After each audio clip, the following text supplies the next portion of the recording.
నమస్తే, welcome to our channel. నేను పద్మిని. ప్రస్తుతంతో పాటు ప్రముఖ ఆధ్యాత్మికవేత్త, వాస్తు జ్యోతిష పండితులు బమిడి అనంత శర్మ గారు మనతో పాటు ఉన్నారు. మాట్లాడదాం. నమస్కారం అండి.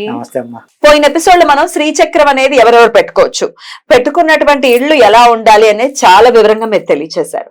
ఇక యంత్రాల గురించి మాట్లాడుకుంటే రకరకాల యంత్రాలు, ధన వశీకరణం చేసుకునేటటువంటి యంత్రం అనుకోవచ్చు, బిజినెస్ లో పెట్టుకునేటటువంటి యంత్రాలు, ఇట్లా రకరకాల యంత్రాలు ఉంటాయి.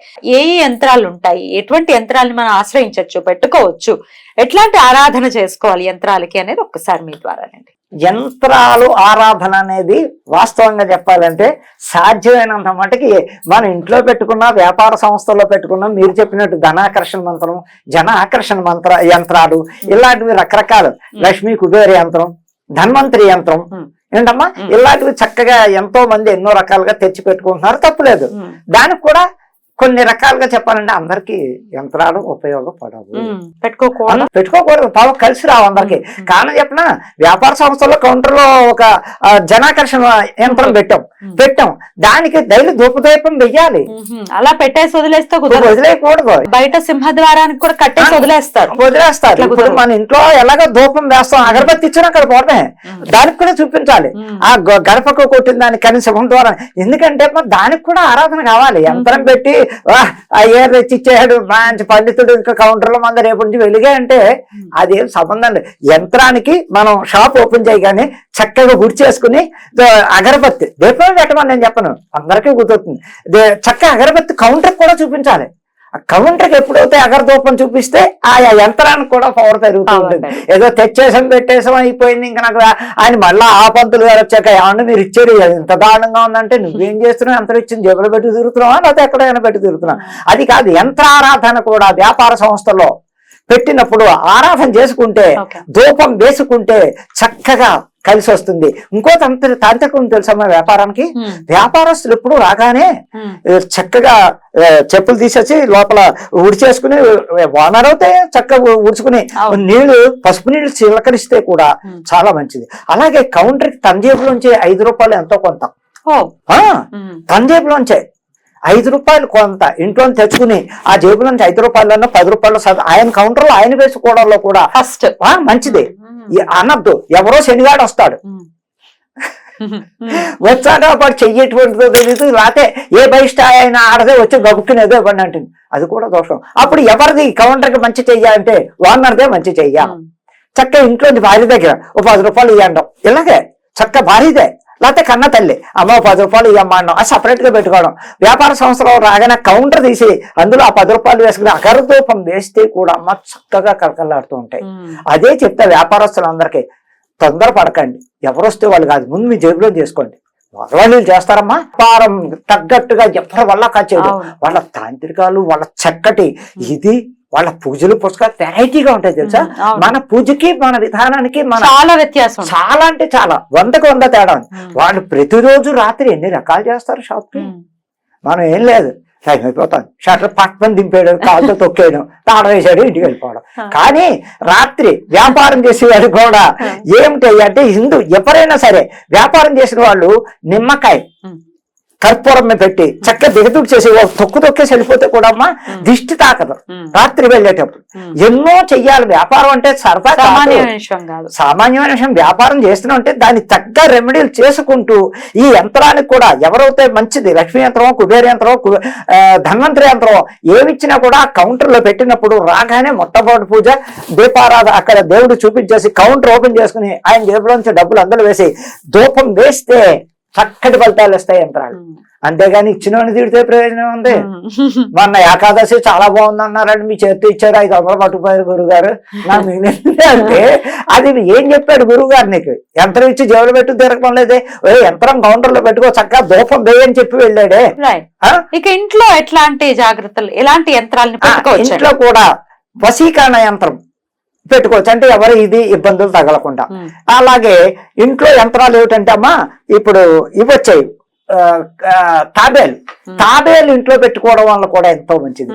మత్స్యం అదే చేపల తొట్లు పెంచుకుంటున్నారు, అది ఎంతో మంచిది. ఇంట్లో ఓ మూల చేపల తొట్లు పెంచుకునేవాళ్ళు. అలాగే మత్స్య యంత్రం పెట్టుకోవచ్చు. మత్స్య యంత్రం అంటే వాస్తు దోషానికి, దానికి ఇంక ఈ ఆరాధన భయపడక్కర్లే. అంటే అలా చెప్పి ఎలా పడితే అలా అని కాదు, చక్కగా దాన్ని పరిష్కారం చేసుకున్నా కూడా. అలాగే మత్స్యం ఇప్పుడు కొత్తగా వచ్చాయి చక్కటి యంత్రాలు, మత్స్యం కింద ఒకటి పైన ఒకటి, అలాంటివి కూడా చేపవి మన ఇంట్లో చక్కటి పొజిషన్ లో వీధి గుమ్మం చూస్తూ పెట్టుకుంటే కూడా ఇంట్లో యంత్రాల గురించి కుబేరుణ్ణి తెచ్చి పెట్టుకోవడం వల్ల కూడా ఏదైనా ఏది తెచ్చి పెట్టినా పట్టిక ఇంకా మంచిది. పట్టికని పెట్టిన వాళ్ళు ఇంట్లో దుష్ట శక్తులు ఉండవని ఛాలెంజ్ చేస్తా. పట్టిక 3 కేజీల పట్టిక, నెంబర్ 1 పట్టికకి అమ్మవారికి మొత్తం పసుపు ఎలా పూసేస్తాం, పూసేసి పూర్తిగా రౌండ్ ఇంత కుంకుమ బొట్టు అమ్మవారికి ఎలా పెడతాం పెట్టి వీధి గుమ్మానికి ఆపోజిట్ లో స్టూల్ వేసి పెడితే కూడా అమ్మా ఎవరు ఏడుపులు తగలవు, ఎవరి దిష్టి తగలదమ్మా, బ్రహ్మాండంగా ఉంటుంది. పటిక ఇంట్లో పెట్టుకోవచ్చు. ఎలాగా గుమ్మానికి ఎదురు చూడాలి. ఇప్పుడు వ్యాపారస్తులు కూడా 100 మందికి నా చేతితో పెట్టా పట్టుకెళ్ళి మా పూజ చేసి ఎలాగా డోర్ చూడాలి, అంటే వచ్చే వాళ్ళని చూడాలి. వ్యాపారస్తులకి చూడటం వల్ల కూడా కన్ను దిష్టి తగ్గి వ్యాపారం వృద్ధిలోకి చెందుతూ ఉంటుంది. అంత అలాంటి అంటే యంత్రాల్లో కూడా గొప్పది పట్టిక కూడా చాలా పవర్ఫుల్ అయింది అని చెప్పచ్చు. అలాగే ఇంటి గడపలకి బయట కడుతూ ఉంటారు గుమ్మడికాయ, చక్కగా స్వస్తిక వేసేసి అమావాస్య పుణ్యానికి గుమ్మడికాయ మార్చేయాలి. ఎందుకంటే అది నీరు కారుతూ ఉంటుంది.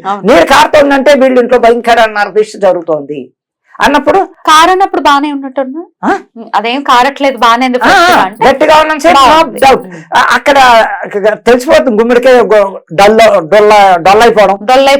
అయిపోవడం ఆ బూడిద పెడుతుంటే మన నెత్తిని పట్టడం కూడా జరుగుతుంటా. అలా నేను ఎన్నో చోట్ల చూసా. ఓసారి కర్మగా నేను ఒకళ్ళ ఇంట్లో ఆ పెచ్చు నా మీదే పడింది. చెప్పరా బాబు, ఇంత దరిద్రం మనకే పట్టిందా ఇంటి రాగానే అనుకున్న రోజులు కూడా ఎన్నో చూసేసా. అంటే అంత వరకు వెయిటింగ్ ఇవ్వద్దు. డొల్ అయిపోయి ముక్కలు మన్నెత్తి మీద పెడితే ఇంకా కారణాలు అనేక దరిద్రాలు పడతాయని సామెత ఉంది. ఇంకా పోతే ఆ గుమ్మడికాయ పెట్టినప్పుడు దాన్ని కలబంద పెడితే కూడా అమ్మా కలబంద చాలా చాలా పవర్ఫుల్ గా ఉంటుంది. అదే చెప్తాను, ఏదో పెట్టేసే గుమ్మడికాయకి కలబందకి పూజ చేయమని ఏం లేదు. చక్కగా స్వస్తిక్ వేసి హోం పెట్టచ్చు. హోం ఇంకా మంచిది. ఆ గుమ్మడికాయకి రాసి చక్కగా బొట్టేసి పెట్టేయచ్చు. పూజలు పురస్కారాలు లేదు. అది అలాంటివి ఇంకా కొంచెం మంచివి కూడా. అమావాస్యకి పుణ్యానికి నెలకు 2 సార్లు మార్చినా కూడా ప్రీతం ఘోష రాకుంటే చాలా అమావాస్యకైతే ఖచ్చితంగా పెట్టుకుంటూ ఉంటారు. అలా పసుపు రాసి ఓంకో కానీ స్వస్తిక్ కానీ పెట్టేసి చుట్టూరా బొట్లు, అది నీళ్లలో తడిపిన కుంకాన్ని చుట్టూరా చక్క పెద్ద పెద్ద బొట్లు పెడితే కూడా ఘోష తొందరగా లాక్కుంటుంది. ఉరికిని ఫ్రీగా పెట్టేసి కన్నా బొట్టు చుట్టూరా పెట్టడం వల్ల కూడా ఘోష లాక్కుంటుంది మనలో ఘోష. అది కలబంద కూడా విపరీతం. అలాగే తులసి కిందకి వేలాడదీసేలా పెట్టాలి. అవునమ్మా, ఎప్పుడు కూడా కలబంద ఏం చేస్తామంటే ఈ ఉట్టికే గుమ్మడికాయ ఉట్టి ఉంది కదా, ఆ ఉట్టి మీదే కలబంద వేలాడుతూ అది కిందకి తల్ల కిందలుగా వేలాడుతూ, చెట్టు లెక్కన కాకుండా అది తల్ల కిందలుగా వేలాడుతూ, దిష్టి బొమ్మలు కూడా తల్ల కిందలుగా పెడితే కూడా చాలా పవర్. చదివే తెలియదు చాలా మందికి. అంటే పాపం అది ధర్మం ఏం కాదు. అలాగా తల్ల కిందలుగా పెట్టడం వల్ల కూడా నిలబెట్టి కన్నా ఇంకా బాగుంటుంది దాని ఎఫెక్ట్. అలాగే మన ఇంట్లో గుమ్మానికి ఎదురకుండా కలబంద చెట్టు పెంచుకుంటే కూడా, గుమ్మానికి ఎదురకుండా కలబంద చెట్టును పెంచుతూ ఉంటే కూడా అది ఎంతో చక్కటి ఫలితాలు ఇస్తుంది. తులసి కోట పక్కనే కలబంద చెట్టు కూడా పెడితే కూడా ఉత్తమమైన ఫలితాలు ఇస్తాయి. అంటే యంత్రాలు ఎలాగంటే అమ్మా, పూజ ఇప్పుడు ఇచ్చే ప్రతి యంత్రానికి యాజ్ పర్ రూల్ ఏంటంటే పూజ అగర్ధూపం చూపించడం మంచిది, మనకే మంచిది, పవర్ పెరుగుతూ ఉంటుంది. ఉండాలి కదా. రైట్ అండి, చాలా చక్కగా వివరించారండి. కృతజ్ఞతలు. నమస్తే.